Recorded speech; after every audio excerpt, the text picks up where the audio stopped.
Good evening and welcome to NTD News. I'm Stephanie Cox. Here are today's top stories. At least 5 people are dead after a terrible accident in Texas. A massive 100-car pileup had people stuck inside their cars. Dozens also injured. Democrats wrap up their case against Trump. It's unlikely senators will vote to convict, but some warn of a constitutional loophole Democrats could use to disqualify Trump from office. Disney's facing backlash after firing an actress over her social media posts. The actress compared hatred towards Trump supporters to that towards Jews just before the Holocaust. The U.S. is set to continue giving relief aid to American schools partnered with Chinese entities after Democrats voted not to cut federal relief funds for those schools. And it's been 3 weeks since Biden took office. A China affairs expert gives his take on the administration's China policies.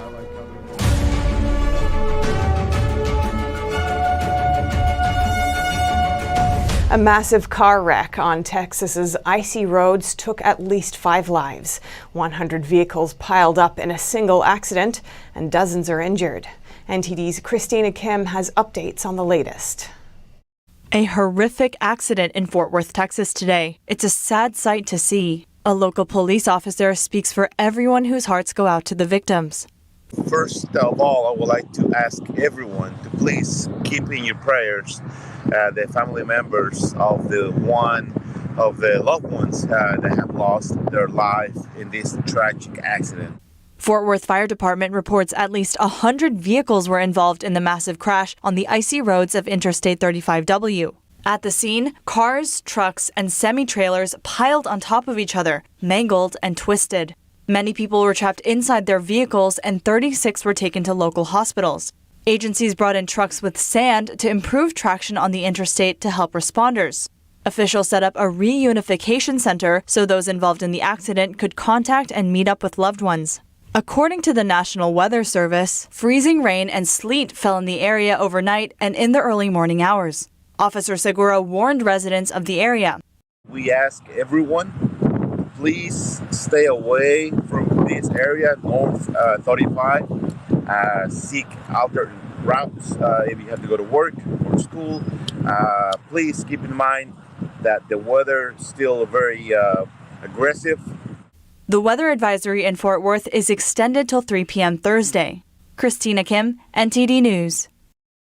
Democrats wrap up their argument to convict Trump. Today, more focus was on the aftermath of the breach instead of presenting evidence that Trump's responsible for the violence. NTD's Melina Weisskopf has more updates on the trial.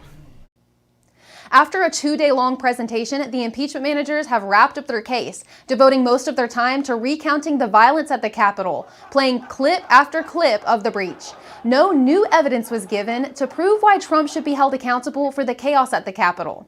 One argument the Democrats have is that Trump's guilty for not actively trying to stop the violence beforehand, even with early warnings that violent actors had planned to go. Leading up to the attack, the insurrectionists said they were coming to D.C. for President Trump. But what they didn't mention is that Trump offered to deploy 10,000 National Guard troops to Washington ahead of January 6th. Senator Lindsey Graham says he believes the not guilty vote is growing. Yeah, I think they're making a movie, They haven't in any way tied it to Donald Trump. Over the past 2 days, the Democrats would need to have convinced 17 Republicans to jump ship to convict, which is unlikely. But there is a constitutional loophole that the Democrats could use to disqualify Trump from holding office again. I do think they're going to try to create a scenario where they piece together these different parts of the Constitution to be able to get a vote with a majority based on the 14th Amendment and based on that part in Article 1, Section 3 about disqualification to still try to prevent Donald Trump from running for office. And they're already floating that idea. I mean, they've been putting out articles. They've had, experts out there saying that this would be okay. And one thing that's worth mentioning here is a comment made by House Manager Raskin as he wrapped up his case tonight. He reminded the senators that they can impeach the president, but the president can never impeach them. So that's a pretty bold statement made by him.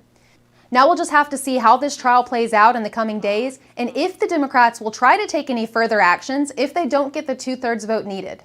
Back to you, Steph. A Trump senior advisor says his attorneys will wrap up their arguments by Friday, and the whole trial is expected to be over as soon as this weekend. Now, one former CIA advisor explains why he left the Democratic Party. He points to Democratic leadership encouraging the destruction of property during the summer riots. The 2020 riots destroyed about $2 billion worth of property and left a police officer dead. Ex-CIA officer Brian Wright says Democrat leaders emboldened rioters to do so. He's now leaving the Democrat Party after they accused Trump of inciting violence at the Capitol on January 6th. He says it only makes the political divide worse. He wrote in the Daily Caller that Democrat leaders didn't condemn rioters who started fires, vandalized property, and took the life of a police officer. Wright referenced the woman in New York City who threw a Molotov cocktail at 4 police officers while they sat in their vehicle during a riot, and mentioned the rioters in Seattle who sealed the doors of a police precinct and tried to burn the cops alive. He says in all, 700 police officers were injured at the hands of leftist rioters, and 1 died defending St. Louis from those encouraged by the Democrat Party's incitement.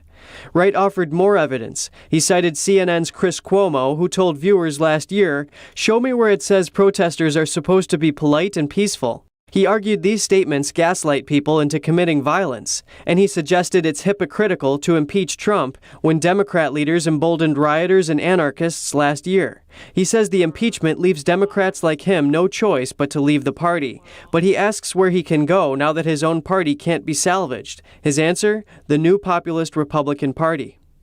Republicans are going back to the drawing board after Democrats voted to give money to education institutions that partner with the Chinese Communist Party.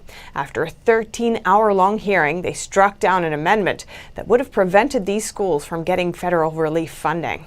NTD's Christina Kim has those details. In a party-line vote, the Democrat-controlled Education and Labor Committee tossed Representative Elise Stefanik's amendment to Biden's pandemic relief bill. It would have denied schools federal money if they were tied to Chinese entities and communist affiliates. This essentially means that schools will still be given taxpayer money even if they partner with the Chinese Communist Party or CCP. This comes after Biden quietly nixed Trump's policy that would have required colleges to disclose ties to Confucius Institutes, CCP-funded school partnerships considered to be a part of Beijing's arm to promote communist propaganda. China analyst Gordon Chang says the U.S. is being overwhelmed. I think hundreds of thousands of collectors of information that China has in our country. It's not just their Ministry of State Security agents. It's their tourists. It's their business people. It's their students who are interviewed when they go back to China. They collect information, 1,000 grains of sand approach. Introducing the measure to the committee, Republican Representative Stefanik said, quote, "The Chinese Communist Party will do everything possible to steal our intellectual property and research, compromise our professors, and even recruit individuals on campus for espionage." In addition to this measure, Democrats and the Biden administration have indicated they want to cooperate with China on certain issues like climate change and the pandemic. Chang says this strategy won't work. How can we cooperate with a government that means to overthrow us? It just doesn't seem to make sense. And the Communist Party has been very clear. They say that if you don't cooperate with us on everything, we're not going to cooperate on anything. Chang lays out the strategy he believes the U.S. should take. And I think the way that we should be approaching this is to cut all ties with China, because China uses every point of contact with the United States to undermine our society, overthrow our government. Stefanik said higher education is valued for open thought and expression and being a place for innovation and learning. But the Chinese Communist Party sees these institutions as, quote, forums for communist brainwashing and censoring speech, and unfortunately, a marketplace for intellectual theft. She says Democrats are putting China first and America last. Christina Kim, NTD News. Disney-owned Lucasfilms has fired Mandalorian actress Gina Carano because she compared the U.S.'s hostile political climate to one that led up to the Holocaust. NTD's Grace Coulter has the story. I love this character so much. Carano's post read, Jews were beaten in the streets, not by Nazi soldiers, but by their neighbors, even by children. Because history is edited, most people today don't realize that to get to the point where Nazi soldiers could easily round up thousands of Jews, the government first made their own neighbors hate them simply for being Jews. How is that any different from hating someone for their political views? The post outraged some, and the hashtag #FireGinaCarano was trending on Twitter on Wednesday before her firing. This was not the first time Carano's posts have met with controversy. She's also made fun of the idea of wearing multiple masks and putting preferred pronouns in your Twitter bio, a move that some found highly offensive. In a statement, a Lucasfilm spokesperson accused Carano of degrading people based on their cultural and religious identities and called her social media posts abhorrent and unacceptable. Carano has also been dropped as a client by United Talent Agency. But people are supporting Carano too and calling Disney's values into question. Financial commentator and CEO Peter Schiff wrote, "As a Jew, I am not offended by the Gina Carano tweet referencing Nazi Germany. But as an American, I'm very offended by the left's reaction. Lucasfilm firing her to appease an intolerant left-wing mob merely validates her comparison. We must learn from past mistakes, not bury them." A number of others questioned why Disney didn't have the same reaction to a similar post by actor Pedro Pascal, who was in the same movie as Carano. In 2018, he shared this photo, comparing children being held in temporary border patrol processing facilities to Jews being held in concentration camps. It was also pointed out that the bottom photo was not taken in America. Meanwhile, some left-leaning voices say that Carano's firing is not cancel culture, but instead consequences and adult accountability. Since the news of Carano's firing broke, #CancelDisneyPlus has been trending on Twitter. Reporting by Grace Coulter, NTD News. Twitter has suspended the account of conservative watchdog group Project Veritas, and its founder, James O'Keefe, is reportedly locked out of his personal account. According to screenshots on Telegram, both accounts violated rules against posting private information. This comes a day after the group released a video of their reporter confronting Facebook official Guy Rosen on their policies on deleting comments considered to be hate speech. And Texas is pushing back against NBA Mavericks owner Mark Cuban, who ordered the team to stop playing the national anthem before games. The Star-Spangled Banner Protection Act would require the national anthem to be played at all events that receive public funding. Even though the NBA reinstated the anthem, Lieutenant Governor Dan Patrick said Cuban's actions made it clear they must specify that in Texas we play the national anthem before all major events. He says in a time where, quote, so many things divide us, sports are one thing that bring us together. Right, left, black, white, and brown. Experts and concerned commentators allege that China's regime is killing our kids with fentanyl, burning our cities through front groups, stealing our technology, and manipulating our elections. We spoke with author and commentator Trevor Loudon on what he's calling China's war on Americans. NTD's Kevin Hogan has the story. An expert on communist groups alleges China influenced the election to favor Joe Biden. Trevor Loudon traces the group called Seed the Vote back to the Chinese consulate in San Francisco. Seed the Vote worked to help oust Trump by organizing people of the working class and communities of color. Loudon says they claim they won 6 out of the 7 states they targeted for Joe Biden. Loudon also brings up the group New Virginia Majority. According to Influence Watch, the group has ties to radical revolutionary left organizations and people. Loudon alleges they use geographic information system mapping to send specific volunteers into targeted households, like by sending Ethiopians into Ethiopian households. Now, those maps were generated by a Liberation Road communist, a man called Steve McClure, a graduate of the Geography Department of George Mason University. But guess where he's been working for the last 10 years to generate those maps? He's been working in the Wuhan University, China Geography Department. They are using Chinese computers and Chinese money and Chinese staff to flip districts in Virginia and across the South. Black Lives Matter was formed by 3 women. Loudon alleges they are affiliated with Liberation Road, which he says is a pro-Chinese communist organization. Loudon outlines their connection to the vice president. Alicia Garza, the main founder, is a very close friend of Kamala Harris and a young woman called Latifah Simon. They're sort of, the three of them are very close. Kamala Harris is a Black Lives Matter candidate, and her whole background is involved with pro-Chinese radical activists. Now let's consider Texit, the concept of Texas leaving the Union and becoming its own nation. Loudon says China and Russia want the U.S. to split up. That way they can pick us off more easily, he says. He's calling on Texas to act independently and not secede unless it's absolutely necessary. I support the sentiment behind it. Maybe one day it'll become necessary, but if we stand together, maybe we can restore the republic without going that far. Because, like Alan West says, don't secede, lead. I want Texas to lead the salvation of this whole republic. That's what I really want to see. The Texit bill the state representative put forward is not about Texas leaving the Union. It's about having a discussion about Texas seceding. Kevin Hogan, NTD News. President Biden speaks with Chinese Communist Party head Xi Jinping for the first time. We take a look at what Biden did in his first 3 weeks to impact China policy. Experts have been saying President Biden will continue Trump's tough stance on China. We do think that Joe Biden and his administration will continue a tougher approach to China than. But one analyst says, judging from recent China policies, the new administration's specific methods are quite different. Biden has taken a hard line towards China's military activities in the South China Sea.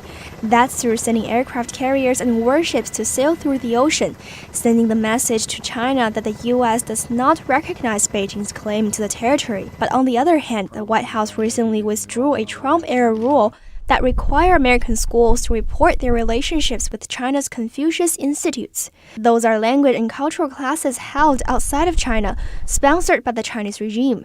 They've been accused of spreading pro-CCP propaganda and exporting censorship to U.S. campuses.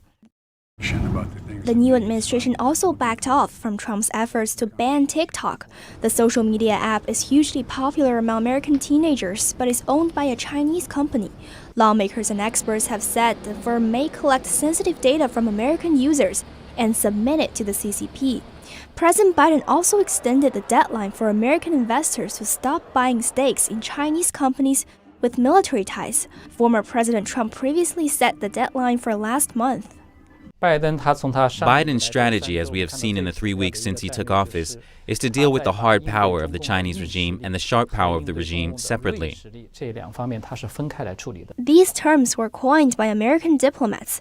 Hard power refers to military force and coercion. Soft power means using culture, ideals, and values to influence others. China affairs analyst Tang Jungyuan says the Chinese regime's sharp power is different from both of the above.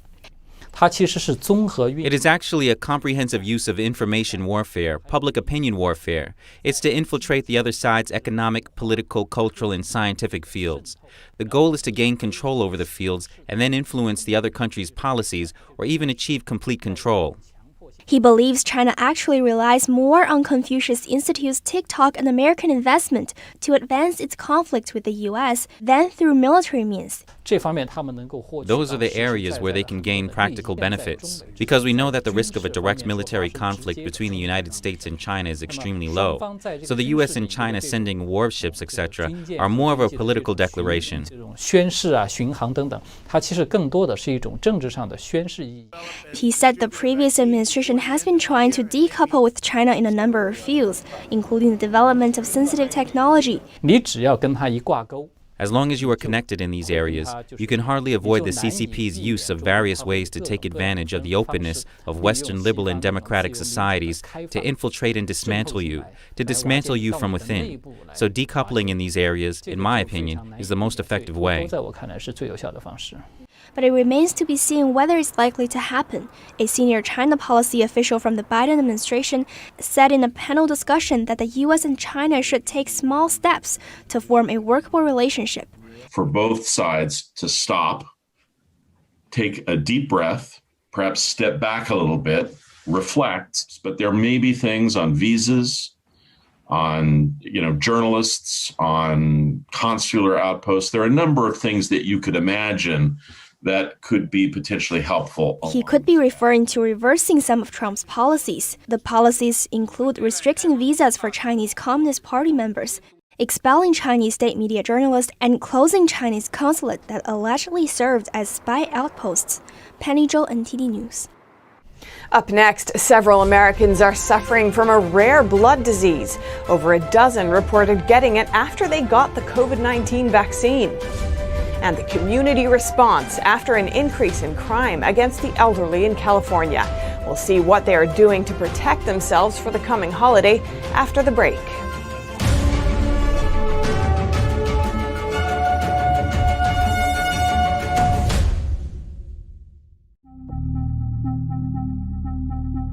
Why are millions of Americans moving their money into gold and silver?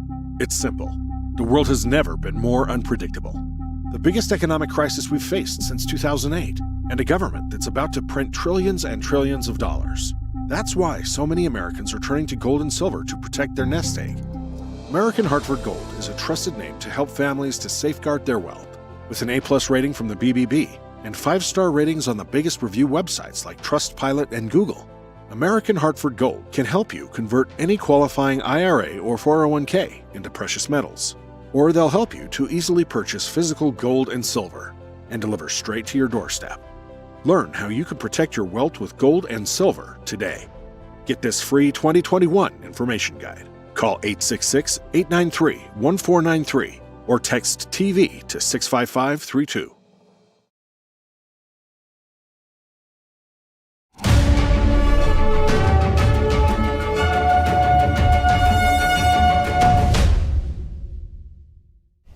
Overall, the number of people suffering from serious and visible adverse reactions to the new virus vaccines appears small compared to the whole.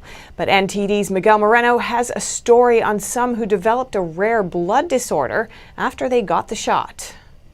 We looked through the CDC's database and found that at least 2 people died after developing thrombocytopenia. In total, we found 12 others who also got this rare blood disorder after either taking the Pfizer or Moderna vaccine. The New York Times counted 36 similar cases, but we couldn't confirm their count. This is an ugly-looking disorder that leaves red, brown, and purple-colored bruising on the skin. In a statement, the FDA said they're investigating these reports, but so far they haven't determined whether the vaccines triggered the blood disorder. So what does this mean? Could they be related, or is this just a coincidence? Well, in a statement to our sister media, Dr. Jerry Spivak from Johns Hopkins University School of Medicine said, based on the rapid onset, severity, and the similar time course of thrombocytopenia in several other patients within the same time period, I think that a very strong argument can be made to the extent that, until proven otherwise, the association with this vaccine has to be considered real as opposed to coincidental. We'll be following that story closely. Now let's go to Florida, a state that's been under the spotlight for a few days after the Tampa mayor said they'll fine Super Bowl fans who partied without their masks on Sunday. Republican Governor DeSantis was asked about those maskless fans. His reply was sharp, to say the least. The media is worried about that, obviously. You guys really love that. You don't care as much if it's a, quote, peaceful protest, and then it's fine. You don't care as much if they're celebrating a Biden election. You only care about if it's people that you don't like. So I'm a Bucs fan. I'm damn proud of what they did on Sunday night. We don't know how many Super Bowl fans, if any, were fined for partying without their masks, and the Tampa Police Department didn't get back to us. We'll have more updates for you on the next show. Back to you, Steph.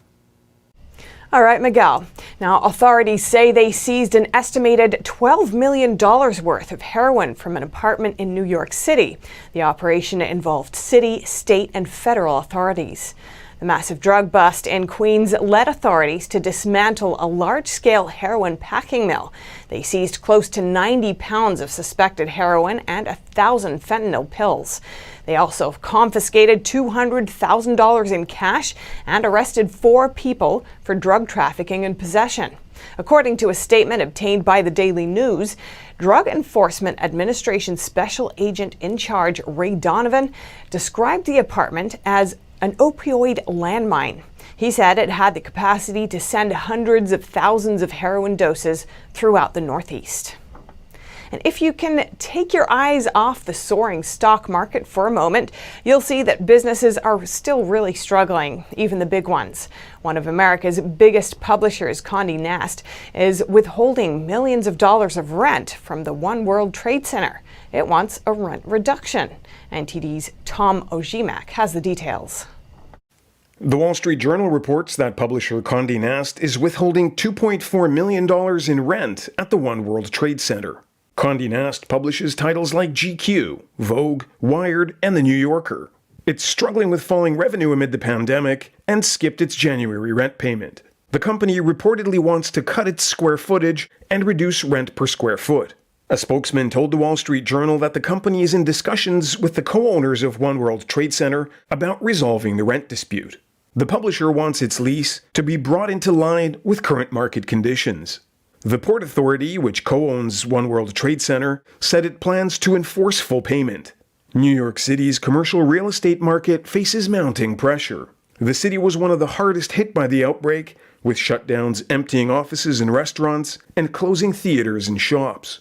Last year, a Wells Fargo report found that property values of over 100 struggling New York buildings fell by an average of 27%.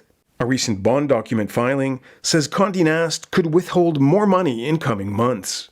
Tom Ozimek, NTD News. With Chinese New Year on the horizon, the Asian community in one California city is banding together to protect itself from an increase in local crime. Locals in Oakland's Chinatown are standing up to a recent increase in crime. The increase has come with the approaching Chinese New Year. Within the community, there are many seniors who live inside Chinatown. They are also afraid to walk on their own streets. And many employees are expressing their fear working, in their own stores. And that definitely, is impacting, the daily life of many of the residents. Chan shared the footage of several incidents with news outlets. And we want to make sure that not only to address issues in the Asian community, but we also want to raise the awareness of, all these crimes are rising, and which will be impacting all communities. The community response began after an attack on January 31st in Oakland, California. The same perpetrator allegedly was involved in 3 other incidents that same day. The suspect in the video was later identified as 28-year-old Yahya Muslim, who had been arrested on February 2nd over an unrelated case. He's now facing multiple assault charges for the incidents in Chinatown. 2 local actors had offered a $25,000 reward for information about the January attack. So it really hit home. But this is in addition to the layers and layers and layers of other incidents that have been happening since, COVID, but also even pre-COVID. And so, it just enraged me because it was so local and it hit so close to home that I just couldn't stand that and had to do something about it. For us, this is a almost daily occurrence that we see news like this. And so it was this reward that we were offering for this single incident was really just the straw that broke the camel's back. And Kim added that most attacks are targeting elderly people in the community. Local police confirmed that the 91-year-old man suffered serious injuries. More police resources will now focus on Chinatown. Community members are coming out and walking and being more visible in our Chinatown areas. Armstrong said they've increased patrols in the area. Daniel Hall, NTD News, California.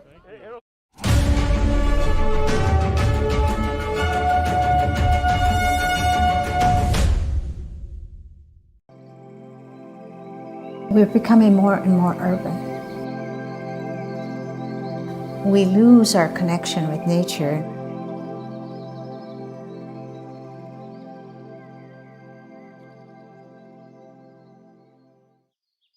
This little girl lives in a world of natural beauty, nature all around her. Not everybody has this opportunity. Things are growing all around her, all sort of handmade things. The artist has portrayed a scene that is so comforting and so grounded. that we can experience this ourselves. The artist himself has to be absolutely natural. And it's not easy to do because children are hard to paint. Birds are hard to paint. They don't sit still. This is quite an accomplishment, reflecting nature back to us.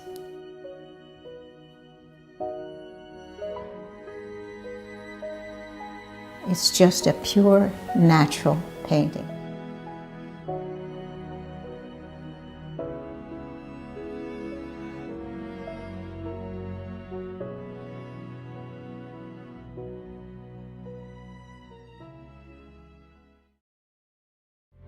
Trends may be fleeting, but values are timeless.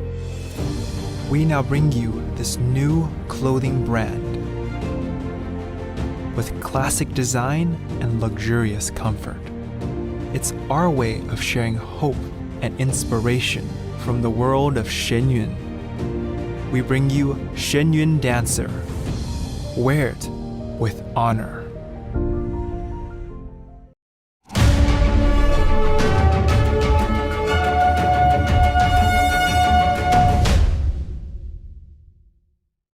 Concerns are rising over the Canadian Visa Application Centre in Beijing. This as reports emerge that the centre could be run by Chinese police. NTD's Tiffany Meyer has more. The Canadian Visa Application Centre in Beijing is reportedly being run by Chinese police. This has raised concerns that sensitive personal data collected by the centre could end up in the hands of the Chinese regime. Canadian media The Globe and Mail found earlier this week the company that operates the Canadian Visa Application Centre in Beijing is owned by the Beijing Municipal Public Security Bureau. The center collects visa applicants' fingerprints, photos, biographical information, and other personal data. The Globe and Mail report says some of the center employees are members of the Chinese Communist Party, or CCP. They are recruited from a school that trains the next generation of party elites. The police-owned Chinese company also provides services to visa centers of other countries, including the UK, Italy, Belgium, Ireland, and New Zealand. Beijing Shuangxiong is a subcontractor of VFS Global. That's the company that provides visa processing services to at least 83 countries around the globe for the Canadian government. VFS Global has also built close operational ties with Chinese authorities in other cities. Canada's visa office in Shanghai, for example, is 30% owned by the Shanghai Municipal Education Commission. A Chinese state-run company owns the majority of the Canadian Visa Centre in the southern city of Guangzhou. In the northern city of Jinan, over 90% of the Visa Centre's local subcontractor is owned by a member of the CCP's main political advisory body. VFS Global says its local operators don't have access to visa application data. But a former Canadian ambassador to China says it's best to assume there is no privacy for visa applications made in China. A cybersecurity expert also says by knowing what's going on in the visa center, Beijing has a better chance of getting its agents through. Canadian lawmakers are now calling on the government to stop its contract with the firm. China's National Radio and Television Administration is barring British television station BBC World News from airing in China. The move comes a week after Britain's media regulator revoked Chinese state television's broadcast license. Beijing said an investigation found BBC World News' China-related reports had seriously violated regulations, noting that news should be truthful and fair. They added that BBC News had harmed China's national interests and undermined national unity, and that its application to air for another year would not be accepted. The accusation mainly refers to the BBC's coverage of Beijing's suppression of Uyghur Muslims in its Xinjiang region, as well as China's quashing news about the pandemic. English-language BBC World News is not included in most TV channel packages in China, but is available in some hotels and residencies. Two Reuters journalists in China said the channel had gone blank on their screens. A BBC spokesman said the broadcaster is disappointed in Beijing's decision. Britain's Foreign Minister Dominic Raab also responded on Thursday, saying, quote, China has some of the most severe restrictions on media and internet freedoms across the globe. This latest step will only damage China's reputation in the eyes of the world. 1 week ago, British media regulator Ofcom revoked China Global Television Networks, or CGTN's license to broadcast in the UK. That's after an investigation found the television is controlled by the Chinese Communist regime. A city in North China has been downgraded to low risk regarding infection of the CCP virus, but lockdown measures haven't been lifted. That's as locals say they're enduring vaccine side effects that authorities won't report. NTD's Li Shan has more. Nangong City in Hubei province has been downgraded to a low-risk area for CCP virus infection. But authorities there are still carrying out measures designed for high-risk regions. People still aren't allowed to go out after being confined to their homes for more than a month. Vaccination has also been made mandatory for all citizens, except for those over 60. Some locals told us they noticed side effects after being vaccinated, but authorities failed to report the after effects.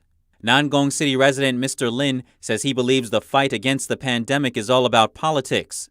The officials downgraded the city to a low-risk level because they don't want to be criticized by higher-level officials for failing to combat the virus. That's because too much criticism could cost them their jobs.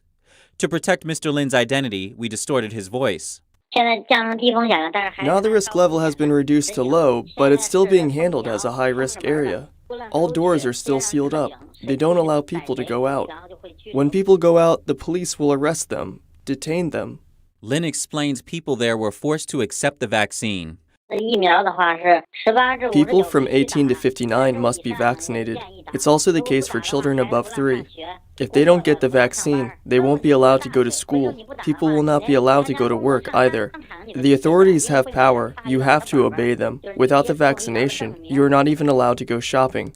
Everyone has a vaccination document. That shows if you've been vaccinated. Another resident said he and his classmate endured side effects after being vaccinated. I had allergic reactions on my face after being vaccinated. My face was itchy, very itchy. My arm ached for the whole day. The next day I did not dare to get the next dose. I was vaccinated along with my classmate. He got a very bad headache that evening. None of the side effects have been reported by local media. Confirmed cases in Hubei province are still on the rise. Many highways in the province have been closed, while those traveling ahead of Lunar New Year celebrations have been blocked on highways. Reporting by Li Shan, NTD News. Still to come, Hyundai developing a new car that can reach places others can't. You don't want to miss what it can do. And looking for a new way to build a home? You might just want to try printing one. Find out more when we come back.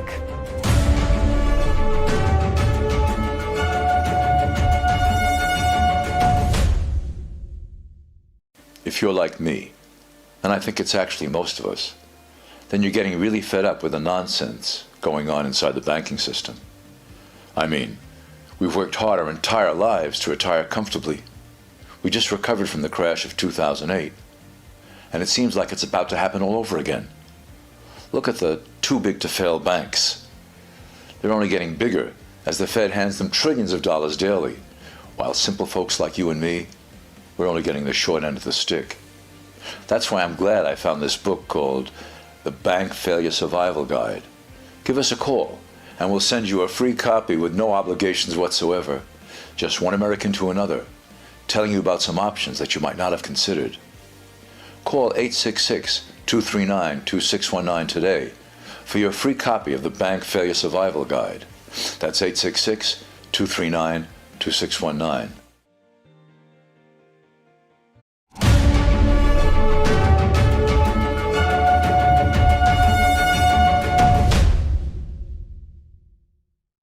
Shares of Taiwan Semiconductor are up over 4% today, so are some other chip-related stocks. There's a major shortage, of course. Now, U.S. chip makers are urging President Biden to strengthen domestic production and stop the U.S. from losing its edge. NTD's Patrick Hayden reports. US chip CEOs want Biden to fund domestic production. They're asking him to include funding for chip factories in his stimulus package in the form of grants or tax credits. They say the United States used to make 37% of the world's chips in 1990. Now it's down to only 12%. Most chips are now made in Taiwan or South Korea. They write, "This is largely because the governments of our global competitors offer significant incentives and subsidies to attract new semiconductor manufacturing facilities, while the US does not. They say US leadership in the industry is at risk, and they need to stay competitive in the technologies of the future like artificial intelligence, 5G and 6G, and quantum computing." China is currently heavily investing in its own chip industry. National security concerns about Chinese tech companies means the US won't want Chinese chips. So strengthening US domestic manufacturing is one way to protect these security concerns. Patrick Hayden, NTD News. Hyundai is building a walking car that can go places normal cars can't. The concept car has 4 wheels, each powered by an electric motor. Each of those wheels is on the end of a long, bendable leg. The autonomous vehicle can also drive in any direction, forwards, backwards, or side to side, using either its wheels or legs. Engineers envision it being used for difficult rescue operations, carrying supplies, or even exploring the surface of the moon or other planets.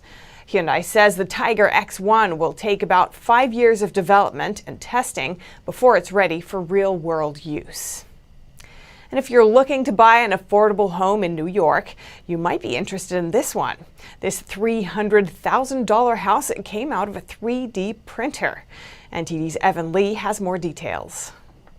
The future is here. The first 3D printed house hits the market in the US. While it's revolutionary at first glance, it doesn't look much different from the other houses in the area. It's very similar to your typical concrete built home you may see down south in Florida. The home was built on Long Island by SQ4D, and it's the first 3D printed structure to receive a certificate of occupancy nationwide in an area that has some of the strictest building codes in the country. Stephen King, the listing agent, says his phone is ringing off the hook with customers that have burning questions about the house. Serious buyers who can't believe that a new construction build is in their price range of $300,000. So some of the questions we get asked about it is if it's a modular home, if it's manufactured and then assembled on site, which it is not. He explains that the printing machine is assembled on site. It then goes around to print out the house layer by layer. The walls are made of 2 inches thick concrete. And with the current snowstorms and cold climate in New York, King says the 3D printed house is doing just fine. The insulation factor is incredible. So traditional homes right now that are built new construction cannot compete with our designed insulation technology. While it is the first house for sale on the open market, it is not the only one of its kind. In Texas, the company Icahn printed 6 houses for the homeless in a village outside of Austin. And in Germany, a 3D printer is working on an entire residential building. 5 families will be able to live in it after completion. While 3D printing is one of the solutions to the ongoing housing crisis, it does not entirely replace traditional construction. And governments are yet to update regulations, building codes, and establish universal standards for inspection. Evelyn Lee, NTD News, New York. Coming up, Germany extends its virus lockdown restrictions as concern grows over more infectious variants of the virus. And what started with a conversation in a pub looks set to raise over $1 million for charity. He's the oldest man to row across the Atlantic solo. That and more when we return.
Hundreds of protesters gathered at the Chinese embassy in Burma's largest city of Yangon.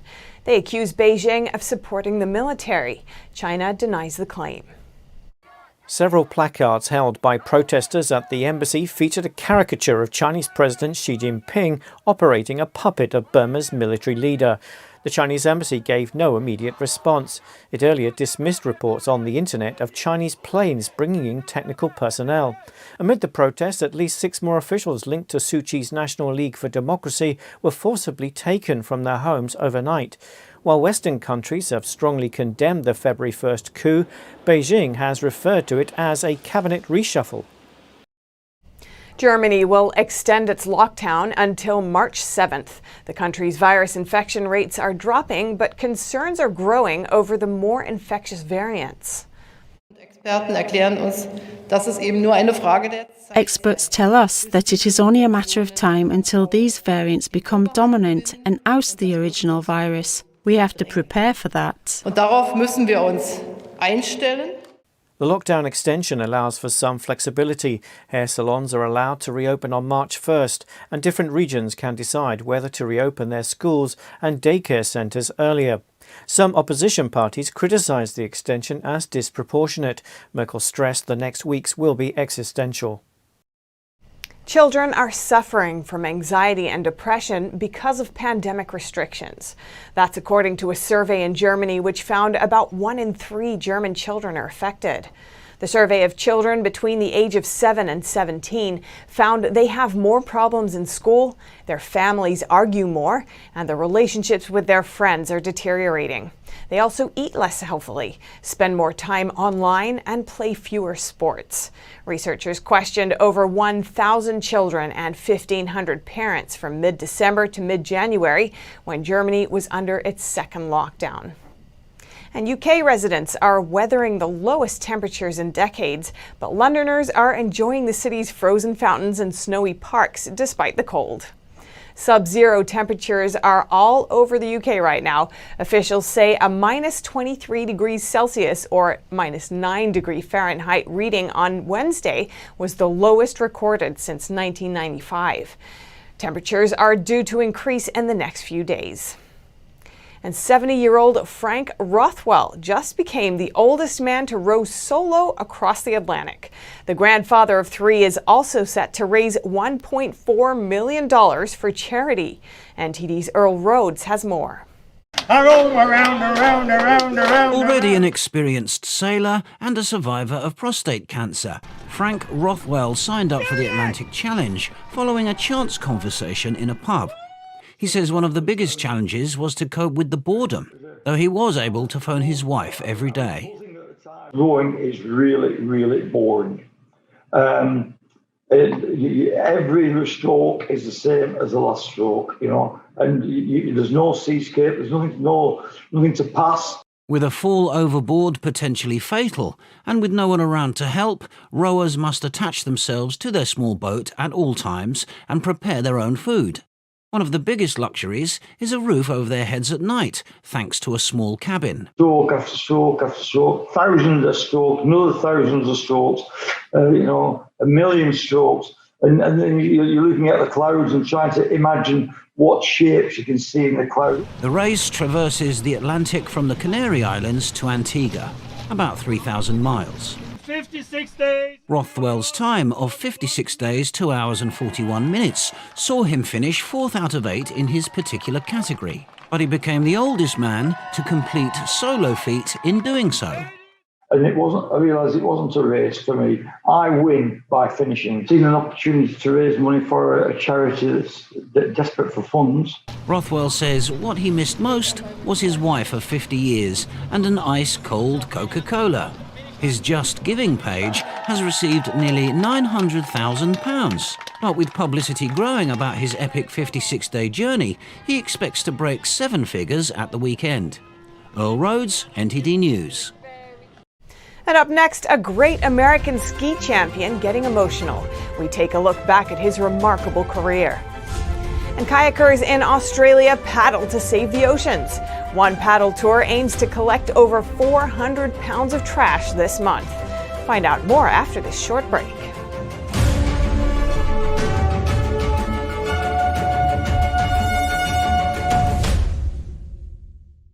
When you look at TV networks in America, a soundbite and fight-it-out culture prevails on news and commentary programs. As a Canadian, I'm fascinated with America, and I wanted to offer American thought leaders an opportunity to share their thoughts in a deep dive format, where we can explore their ideas together. And so American Thought Leaders was born.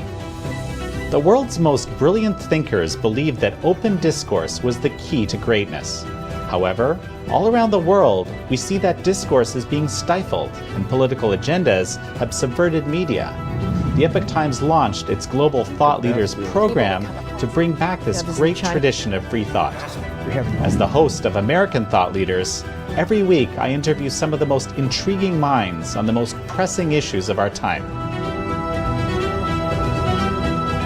Be sure to check out our new episodes every week.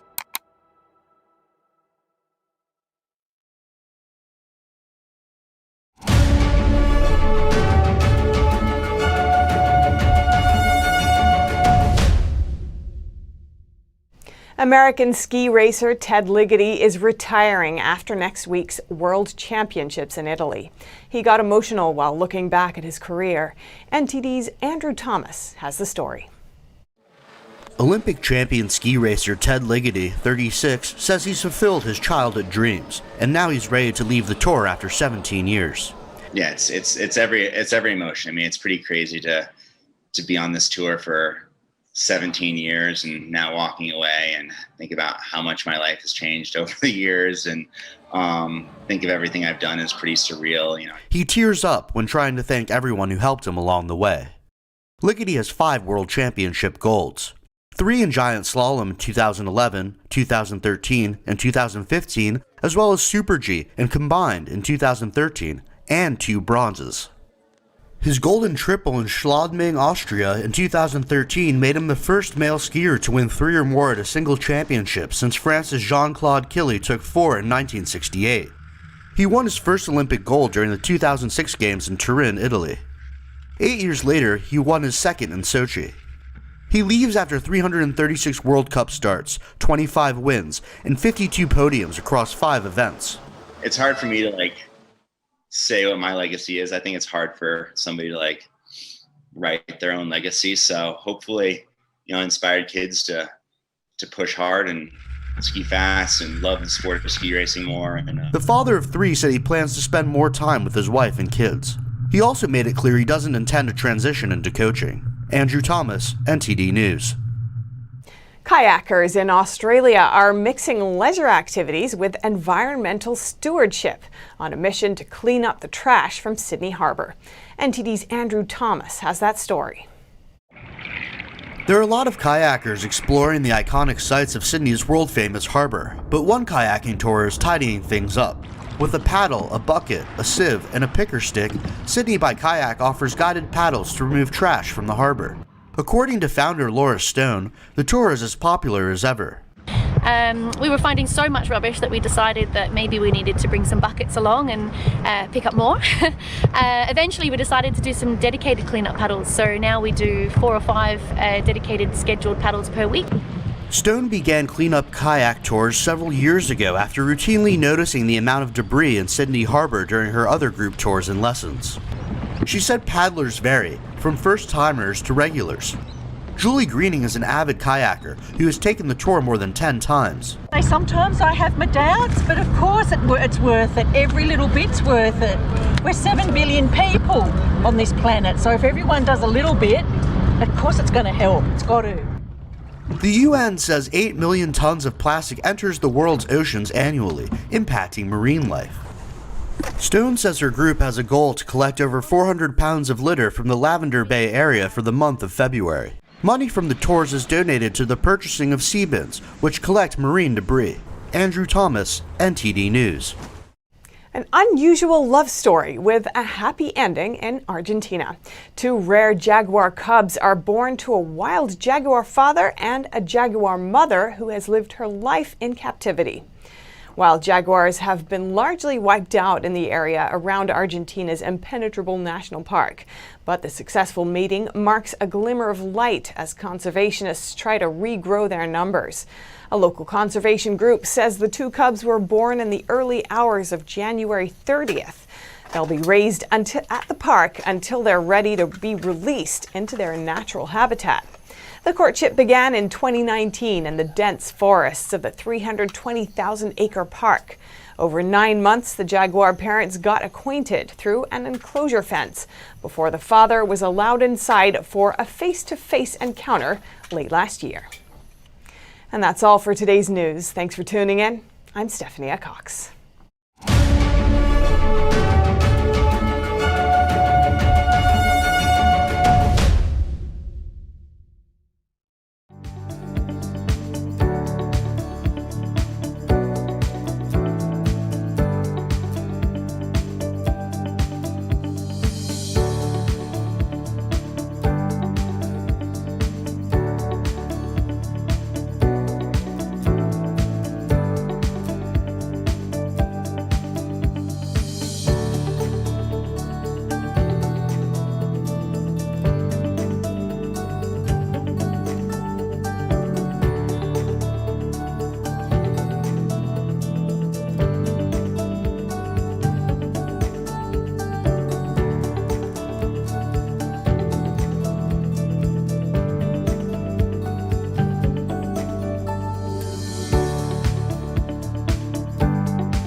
Hi there. A quick update. Social media has some new restrictions which might affect your access to our channel. If you want to stay tuned, make sure you visit us directly at ntd.com. We'll also have a newsletter coming out soon and you can sign up for that.